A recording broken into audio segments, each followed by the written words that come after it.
मैंने जो उदाहरण दिया उस वक्त भी स्थिति ये थी कि बसपा, भाजपा और कांग्रेस राज्य कर्मचारियों की हड़ताल का समर्थन कर रही थी। आरंभिक तर्क सपा से मेरे पास यही आया था कि अरे भाई साहब आपको पता नहीं, सब भाजपाई और कांग्रेसी और बसपाई करा रहे हैं हमारी सरकार के खिलाफ। मैंने कहा इन सब बातों से ऊपर उठिए, आप प्रदेश के मुखिया हैं भाई, कहां छोटे मोटे चक्करों में पड़े, बुलाइए, आप बुलाइए तो पहल तो करिए, चीजें तो सुलझ ही जाएंगी। राज्य के कर्मचारियों से भी मैंने कहा कि जब तक चुनाव नहीं होता, कपिश बाबू मेरी बात ध्यान से सुनिएगा, मैंने कहा जब तक चुनाव नहीं होता मुख्यमंत्री नहीं बदल सकते आप। क्या? जैसे ये नहीं बदल सकते आप सबको, वैसे आप भी इनको नहीं बदल सकते ना चुनाव तक, तो रास्ता निकालो। वही बात मैं आज पूरी विनम्रता से कह रहा हूं। ये अध्यापक बाहर के नहीं है, छोड़िए, स्वाभाविक है, सपा क्यों नहीं होगी इनके साथ, बसपा क्यों नहीं होगी, कांग्रेस, आप विपक्ष में होते आप भी अध्यापकों के साथ खड़े होते राघवन जी। अभी पंजाब में टीचर ऐसा आंदोलन करें, आप उनके साथ खड़े होंगे। ये राजनीति, इसमें क्या समस्या, काहे की नाराजगी सपा से या बसपा से, कांग्रेस से? वो विपक्षी दल हैं, साथ हैं, ठीक है। अब मैं तो कह रहा हूं आपको सपा से निपटना है, अध्यापकों का मन जीत लीजिए, वो आपकी जिंदाबाद करने लगेंगे। आपको लग रहा है कि सपा राजनीति कर रही है, 24 घंटे के अंदर इस गतिरोध को समाप्त कर दीजिए। अध्यापक तो भोले मन का है, भोले बाबा जैसा, वो आपकी जिंदाबाद करने लगेगा। योगी बाबा जिंदाबाद, भाजपा जिंदाबाद, क्या जा रहा है, कर लीजिए। ये कहना ठीक नहीं कि फला फला लोग भड़का रहे हैं, ये सब कुछ नहीं। विपक्षी लोग हैं, उनने कोई संन्यास लिया है। और लोक और तंत्र, कंचन वर्मा नाम है, क्या नाम है उनका, जो डीजी है, जो भी है, उनका आदेश मास्टर नहीं बदल सकता। क्या? लेकिन मास्टर अपने वोट से और अपने लोकमत को प्रभावित करने की क्षमता से विधायक तो बदल सकता है ना। और विधायक कंचन वर्मा को बदल सकते हैं। इस साइकिल को समझना राजनेताओं के लिए बहुत जरूरी है। बाद में कहते अरे ये तो समझ ही नहीं आई बात हमको, जब घटना घट जाती है। जनता नहीं बदली जा सकती, पार्टियां बदली जा सकती हैं, नेता बदले जा सकते हैं, सरकारें बदली जा सकती हैं। कोई माइकल जनता बदल सकता है क्या राघवेंद्र बाबू, कपिश जी? कोई ये कह सकता है हम नई जनता ले आएंगे? नहीं ना। मेरी लड़ाई संदेश को लेकर भी है। मैं डिजिटलाइजेशन के खिलाफ नहीं, बहुत अच्छा चीज है, हम सुविधा भी बढ़ी इससे, लेकिन मेरी मंशा और इंटेंट, जो नैरेटिव सेट किया गया वो अभद्र नैरेटिव है कि अध्यापक चोर है, अध्यापक काम नहीं करता, उसको 70,000 रुपया मिलते, 70,000 में टट्टी साफ करवा रहे हो। अभी कपिश जी ने कहा था रखिए ना 12 लाख संविदा कर्मी रखिए शिक्षा के लिए, बेसिक के लिए, हर स्कूल में 2 कर्मी दीजिए। क्या समस्या है? अध्यापक से कहिए आप केवल पढ़ाई पर ध्यान दीजिए, फिर आप सख्ती करिए, हम साथ खड़े हैं। मैं कहूंगा भारतीय जनता पार्टी से, आप अध्यापक को आज इन 27 गैर शिक्षण कार्यों से मुक्त करिए। मैं सरकार के साथ खड़ा हूं कि अनुशासन के दायरे में जो निर्णय सरकार करे अध्यापक उसका पालन करें, लेकिन 36 किस्म के काम उनके कंधे पर डाल के ये ठीक नहीं। और एक बात कहूं, मेरे जैसे जो लोग लोक जीवन को जानते हैं, जिए हैं, जानते नहीं जिए हैं, पढ़े नहीं जिए हैं, वो सहमत होंगे कपिश बाबू, राघवेंद्र बाबू के या विजय बंधु, आलोक जी, मास्टर क्यों बनता है आदमी, अध्यापक क्यों बनता है? उसमें तनख्वाहें तो अब थोड़ी ठीक हुई हैं, उससे पहले तनख्वाहें तो नहीं थी भैया। समाज में प्रतिष्ठा, क्या अन्यथा लेखपाल नहीं बने? कपिश जी, लेखपाल बनने में ज्यादा फायदा है भैया। पटवारी लेखपाल, झोला भरा रहता, झोला, किसी की सरकार रहे। आलोक जी गलत कह रहा? मास्टर के पास क्या है?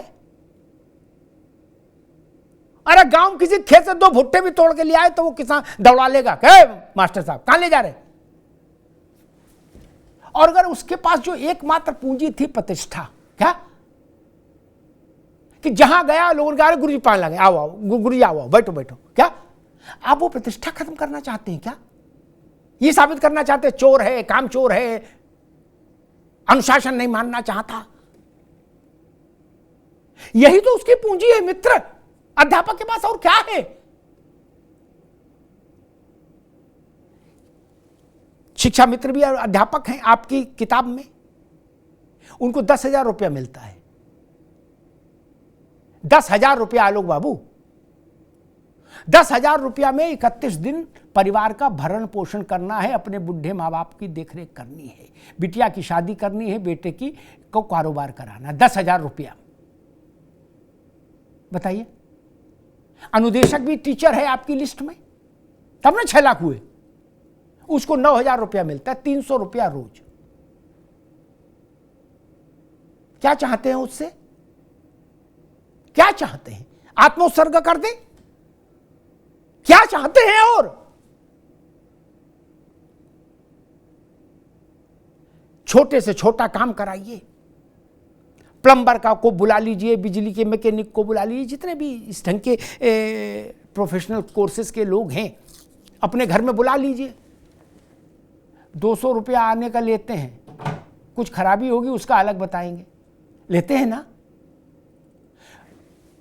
शिक्षा मित्र को उतना भी नहीं मिल रहा पूरे दिन में, क्या हाफ सीएल क्यों, आधी छुट्टी क्यों नहीं दी जा सकती भाई? हमको आधे दिन का काम है, कुछ जरूरी है जा सकते, पूरे दिन की छुट्टी कैसे लगा दोगे? क्यों नहीं? बाकी जगह मिल रही ना सरकार में। सरकारी मैं 3 बातें कहूंगा राघवेंद्र बाबू से, यानी भारतीय जनता पार्टी से और सरकार से 3 अनुरोध करूंगा। शिक्षकों के ये 27 किस्म के बेसिर पैर के काम जो शिक्षक की गरिमा के साथ खिलवाड़ करते हैं, उनसे शिक्षक को मुक्त करिए, तत्काल शिक्षक की गरिमा बहाल हो। एक। दूसरा, शिक्षक कामचोर है, शिक्षक मुफ्त की तनख्वाह ले रहा, ये घृणित नैरेटिव फैलाना बंद किया जाए। तीसरी बात, शिक्षक को सरकारी कर्मचारी मान लीजिए। सरकारी कर्मचारी मानने से क्या होगा वो विजय बंधु लिख के बता देंगे, मैं उसके डिटेल में नहीं जा रहा। सिर्फ एक लाइन का राजाज्ञा जारी हो जाए कि आज से बेसिक शिक्षा परिषद के 6 लाख अध्यापक राज्य कर्मचारी माने जाएंगे। राघवेंद्र जी 3 काम करा दीजिए, मैं इस विषय में अध्यापकों को राजी करने में अपनी पूरी प्राण ऊर्जा लगा दूंगा, पूरी प्राण ऊर्जा लगा दूंगा, और मुझे भरोसा है कि मानेंगे अध्यापक। सिर्फ 3 काम करा दीजिए, विजय बंधु जी फिर मानेंगे ना बात हमारी। 3 काम है, आधे घंटे में तीनों की राजाज्ञा जारी हो सकती है। किसी के लिए विधानसभा जाने की जरूरत नहीं, विधेयक की जरूरत नहीं। ये एग्जीक्यूटिव ऑर्डर जो होते हैं ना आलोक जी, आप तो जानते ही हो, आईएएस बच्चों को पढ़ाते हो, एग्जीक्यूटिव ऑर्डर से ये तीनों काम हो जाएंगे। उत्तर प्रदेश के हर गांव में, उत्तर प्रदेश के हर शहर के हर मोहल्ले में कल दिवाली मन जाए, अगर आज घोषित कर दें कि राज्य कर्मचारी मान लिया अध्यापक को, कल दिवाली मन जाएगी। दिवाली दिन में होली, रात दिवाली हो जाएगी एक ही दिन में। आप करो तो। मेरा काम था सुझाव देना, मैंने दे दिया, शेष हरि इच्छा और जन इच्छा। धन्यवाद। Where the software engineer meets the cool UI UX designer, meets the gifted content writer. To create the big dream, the world comes together at Sharda University. So where are you? संवाद होना ही चाहिए। सरकार अध्यापकों की है और अध्यापक सरकार के हैं, फिर संवाद क्यों नहीं हो रहा? संवाद में अहंकार का कोई विषय नहीं होना चाहिए, यह अहंकार का विषय नहीं। हमारी सरकार, हमारे अध्यापक, बीच का रास्ता क्यों नहीं निकल रहा? बीच का रास्ता निकलना चाहिए, लेकिन वो निकलेगा कैसे? वो विश्वास से निकलेगा, संवाद से निकलेगा। धन्यवाद।